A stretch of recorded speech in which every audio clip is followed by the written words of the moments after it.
Hey there everyone. Today I'd like to talk about the intersection between the thought of Fanon and James Joyce. Now these are two thinkers you might not think have a lot in common, but actually their thought intersects quite directly insofar as in Ulysses, James Joyce is writing the national epic of sorts. One of the characters in Ulysses even mentions that the national epic has yet to be written regarding Ireland, and Ulysses has come to be recognized as Ireland's national epic.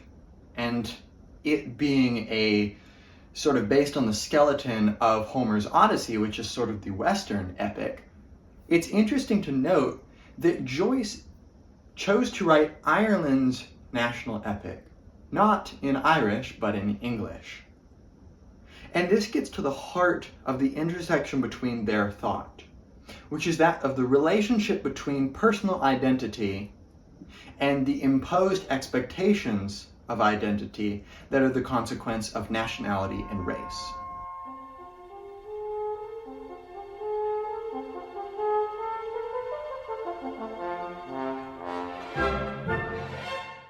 Now, Ulysses as a whole is an effort to get to the heart of what it means to be a modern individual. Leopold Bloom, the main character of Ulysses alongside Stephen Dedalus, kind of acts as the epitome of the modern individual. He has a scientific mind in the sense that he has a scientific approach to figuring out problems, thinking about why phenomena happen, and thinking about solutions. He's also very business-minded, and also he's an Irishman in a very particular sense. Leopold Bloom is ethnically Jewish. His father and mother are Hungarian Jews who came to Ireland, changed their last name to Bloom, and Leopold Bloom is not religious particularly. He's just kind of an average guy. He could be seen as probably an agnostic. Nevertheless, as we go throughout June 16th, 1904, which is the one day throughout which Ulysses takes place, Bloom constantly runs into anti-Semitism. He runs into people who impart upon him expectations of his character based off of his infamous Jewry, so to speak. That all around him, he's seen as anytime he makes any kind of advance, he's trying to swindle someone, or even when he's abstaining from alcohol, it's seen as something pernicious. And throughout Ulysses, Bloom is just trying to be heard. For example, he's an advertisement salesman, so he's trying to get an advertisement situation figured out for a man named Alexander Keyes. And there's this crossed keys emblem, which basically is Alexander Keyes' company. And throughout all of Ulysses, he's trying to get this advertisement worked out. He's trying to get a deal worked out with Alexander Keyes and get the design from somewhere. Nevertheless, even when he's trying to work with his business partners, he's talked over, he's ignored, he's considered a nuisance to his coworkers, and it's clear that in part, in fact, probably the majority of it is just because he's ethnically Jewish. And this intersects with Fanon's work in an important sense, because not only is Bloom suffering from figuring out how to fit into his Jewish identity, but also his national identity. Because, of course, since his family are from Hungary, he's not necessarily an Irishman insofar as he claims some ancestry from Ireland. And Ireland is one of the most significant of Britain's colonies. It is still, in part, a British colony, insofar as the north of Ireland can be seen as a British colony. And then you have the Republic of Ireland in the south, and kind of the majority of the island of Ireland. And in the early 20th century, Irish republicanism is taking off. It's been kind of taking off. But due to the significant famine, one of the most significant famines in European history, in the middle of the 19th century in Ireland, as the 20th century dawns, Irish republicanism is all the rage. And along with this, Irish revivalism. So trying to revive Celtic and Gaelic languages, myths, origins. People are constantly like becoming martyrs for the Irish cause, for example. They are considering themselves as Irish as a core part of their identity and what makes them what they are. And Joyce finds this problematic insofar as both national identity and Jewish identity, this ethnic identity for Bloom, both of these identities are imposed from the outside as an expectation that Bloom must be accountable to. And it imposes upon his character arc a lot of conflict that doesn't need to be there. This is very similar to the philosophy of Frantz Fanon, who is a French Martinican, he would consider himself French, which is an important part of this, psychoanalyst, philosopher, clinician, and he's writing in the mid-20th century, after Joyce is dead, and he's concerned in one of his most famous works, Black Skin, White Masks, about what does it mean to be black. You know, this is a very important identity marker, and this is a lot of kind of things that turn people off to postmodern philosophy. Postmodern philosophy is all about calling identity into question. There's this like Jordan Peterson notion that postmodernism is identity politics. That couldn't be further from the truth. Postmodernism in the form of postcolonial studies, which looks at the imposition of a national identity in the form of being a colony and being subservient to a colonizer, whether this is gender studies in the form of critiquing the way that gender is imposed upon someone. Postmodernism is basically the exact opposite of identity politics. And what Fanon is trying to do is, Fanon grows up in Martinique, which is in the Caribbean. It's a small island in the Caribbean, which is a French colony. Now it is not a French colony. Now I believe it is independent. And Fanon grows up in a French education system. He speaks French, he is familiar with all the French mannerisms, he is socialized as a Frenchman. But as he grows up, he quickly realizes that he is not going to be treated as a Frenchman because of his skin color. And he is constantly going to be asked to be accountable to the white mask that is his black identity. He is going to be accountable to a blackness which he did not define, which is not his blackness and frankly has nothing to do with his skin color, but has to do with stereotypes and imposed prejudices based on his skin color and based on this antinomy, or the supposed antinomy, between races, for example.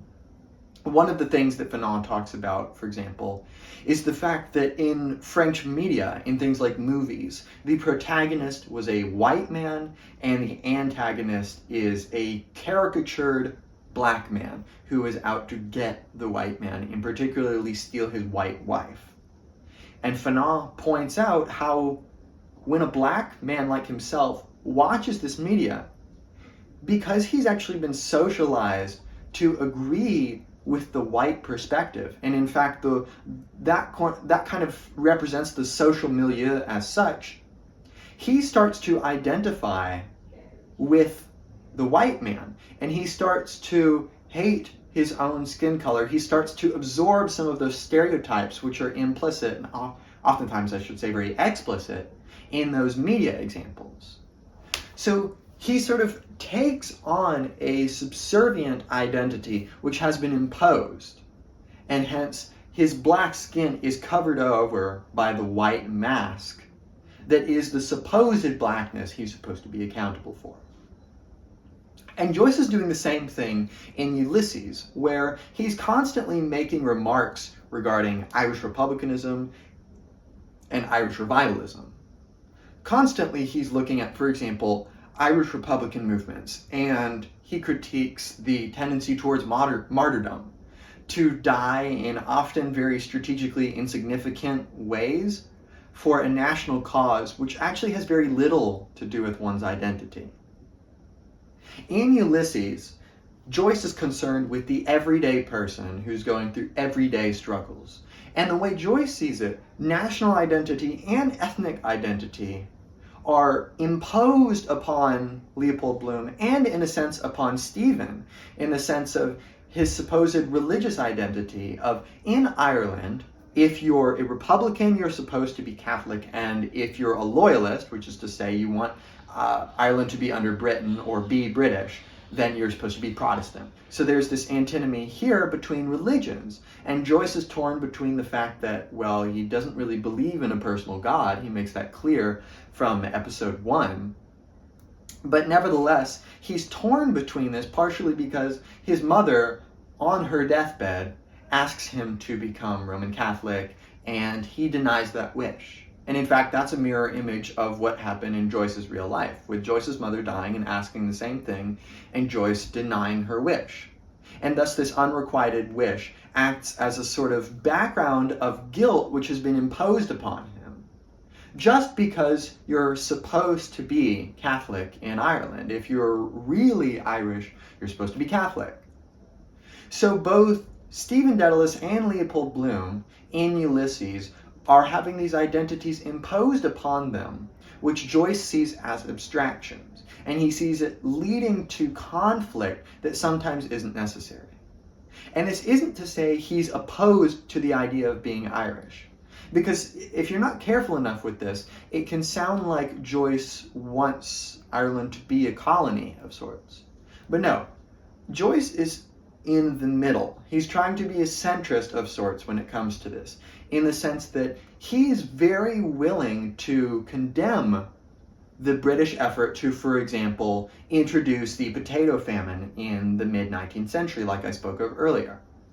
Things that affect the everyday individual in an everyday and an imminent way are, for Joyce, clearly condemnable. But, for example, in the Cyclops episode, in the 13th episode, there's a character called the Citizen. And the Citizen is sort of unnamed, but sort of stands for a supposed Irish citizen as such. What the Irish person is supposed to be, quote unquote. And the Citizen represents the Cyclops from Homer's Odyssey. Has a one-eyed approach towards, for example, national identity, in the form of mythologizing what it means to be Irish as such. For example, taking very speculative accounts of Shakespeare's supposed Irish identity, which is a spurious claim, and taking all of these mythological elements and combining them with an extreme opposition and hatred towards the British, and he sort of pokes fun at that character and shows that it is an extreme overindulgence in a national identity that doesn't actually represent what it means to be you. In the same way that for Fanon, this blackness which he's being told is his blackness, and in fact the blackness he needs to get back to, he says, that's not me. I wasn't socialized such that I should have any ties to that identity. And that doesn't mean he hates his skin color either. But what it means is that he's going to decide what it means to live in that black skin. He's going to decide what it means to live as an individual. Just like Stephen Dedalus and Leopold Bloom are trying to figure out what it means to live as individuals in a society where there's a lot of original sin, for example, which, just like in the Christian narrative, is not their fault. Just like, in a Christian paradigm, I'm supposed to be accountable to the original sin of Adam and Eve, even though it's not my fault. In the same way, for example, Stephen is beholden to the Catholic identity, even though he doesn't really choose it. Now, for example, this kind of intersects with Joyce's life, where Joyce was raised by the Jesuits, and so is Stephen. Nevertheless, he takes from that what he can, but then he goes beyond that. Because he's ultimately not accountable to be totally subservient to a category imposed from the outside. He's going to make his own idea of what it means to live as such. So this takes us to episode 14 in Ulysses, which is Oxen of the Sun. And Oxen of the Sun is basically a history of the English language mixed in with the plot of Ulysses that's already been happening. We start from very early, like chants and translated Latin texts, which have these really strange grammatical particularities about them. And then we move through kind of the medieval period and through the early modern period and all the way up to Joyce's time. And then we sort of end in the common everyday speech of Dubliners, which is filled with a bunch of, some of them are kind of Irish neologisms, some of them are just dialectic or dialectical, or, of a dialect kind of particularities that are particular to Dublin.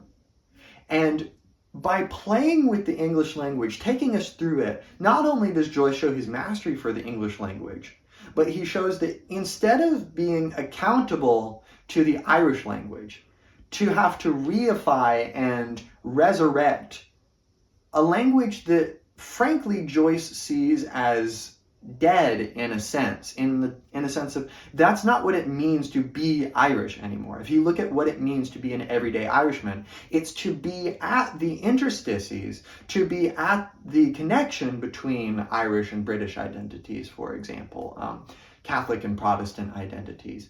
It's not necessarily to take one side, but it's to be between this antinomy, this dichotomy that's going on here.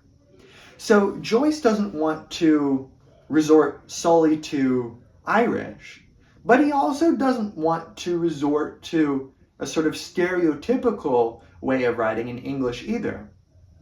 So by manipulating the whole of the English language, by encompassing it fully and going to even greater extremes in, for example, Circe, episode 15, he's able to show that he's not just going to accept the imposition of English either. He's going to become an individual author insofar as he's going to manipulate it and use it as a literary technique, as a tool, not as an essence of his identity, but as a way to express his identity via a tool, which, yes, it was imposed upon Ireland, but it can also be the source of profound inspiration. And thus, we get a national epic created which creates a more nuanced perspective of Irish identity and religious identity and ethnic identity, just like Fanon's work seeks to nuance racial identity. So I hope this has been helpful for understanding the intersection between these two thinkers. I think it's actually quite an interesting way to take the postcolonial perspective and the race studies perspective, the critical race theory perspective, and use it to learn something new from Ulysses. There's often these, sometimes tenuous ways to queer Ulysses, for example. And that's always a tenuous term for me. Sometimes I think it's a little overindulgent. But I think this is a great example of seeing the intersection between these two thinkers, seeing the difference between the ideal and the abstract, that is these imposed identity categories, and the real everyday reality of the intermixing flux that is personal identity. So check out any of my other lectures that I've done on postmodernism, German idealism, gender theory, postcolonial studies, and other literature. Become a channel member for $5 a month and gain access to, among other things, a private philosophy Zoom, which you can tailor to your needs. Maybe you need help with some philosophy reading, or maybe you need help talking about some philosophy problem, whatever it may be. You can also use super thanks as an option if you just want to donate to the channel, because books are not cheap. That's it for this lecture, and I'll see you in another one.